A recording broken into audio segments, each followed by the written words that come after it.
మన కన్వీనియన్స్ బట్టి. ఎందుకంటే ఈరోజు కుక్కలు మాకు అవసరం కాదు, కుక్కలు అవసరం కాదు, తీసేయండి. పావురాలు అవసరం కాదు. ఒకప్పుడు పావురాలు మాకు టెలిఫోన్ లెక్క. మన ఏదైనా సంప్రదించడానికి కానీ, ఏదైనా మెసేజ్ పంపడానికి కానీ, లెటర్లు పంపడానికి కానీ అప్పుడు మాకు పావురాలు అవసరం. కాబట్టి వాటిని ట్రైన్ చేసి, వాటిని బ్రీడ్ చేసి మేము పెంచుకున్నాము. ఇప్పుడు టెలిఫోన్లు వచ్చేసాయి. సో పావురాలు అవసరం కాదు, వాటిని చంపేయండి, తీసేయండి. ఎక్కడికి వెళ్తాయండి? మనకు అవసరం లేదండి, తీసేయండి. ఒకప్పుడు కుక్కలు అంటే మళ్ళీ ఎక్కడ రోడ్డు మీద మమ్మల్ని బాగా చూసుకోవడం కానీ, ఓకే సరే ఆ విషయం కూడా పక్కన పెడతామండి. కుక్కలు అంటే ఒకప్పుడు డ్రైనేజ్ ఓపెన్గా ఉండేవి, ఇప్పుడు అండర్ గ్రౌండ్ డ్రైనేజ్ అంతా అయిపోయింది. ఆ డ్రైనేజ్లో ఉన్న ర్యాట్స్ తెలుగులో ఏమంటారండి ర్యాట్స్ని, ఎలుకల్ని తెలియవాళ్ళు. సో ఒక ఇకలాజికల్ సిస్టమ్ బ్యాలెన్స్ ఉండేది.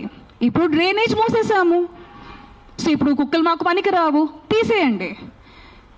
ఇప్పుడు జింకలు కూడా రోడ్డు మీదకి వచ్చేసాయి, అవునా కాదా? ఫారెస్ట్ డిఫారెస్టేషన్ వెళ్తూ ఉంటూ పులీలు స్లోగా వచ్చి ఇప్పుడు ఏదైనా మాకు అడ్డంగా వస్తే తీసేయండి తీసేయండి తీసేయండి అంటే ఇంకా ఏం మిగులుతుందండి?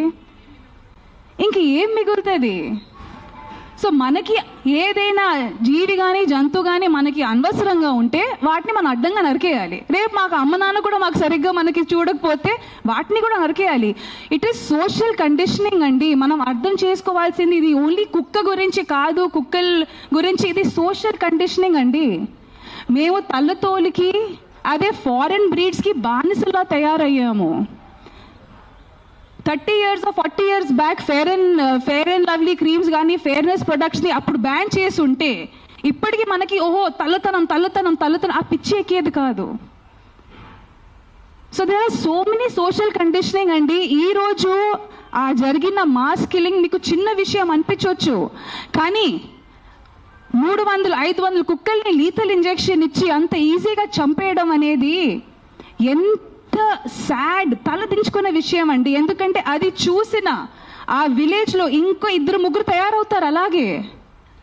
ఎందుకంటే లైఫ్ ఇస్ వాల్యూలెస్. ఏంటి నా తాతగారు నా నాన్నగారు 300 కుక్కల్ని చంపారు, నేను ఒక మనిషిని చంపలేనా? ఆ సోషల్ కండిషనింగ్ మనం ఆలోచించట్లేదండి. జీవ జంతువుల్ని మనుషులు రేప్ చేస్తున్నారు. ఈరోజు కుక్కని రేప్ చేసే మనిషి రేపు ఒక 5 సంవత్సరం పాపని రేప్ చేయడానికి ఎందుకు హెజిటేట్ చేస్తాడు? This is social conditioning. అది మనం ఆలోచించట్లేదు.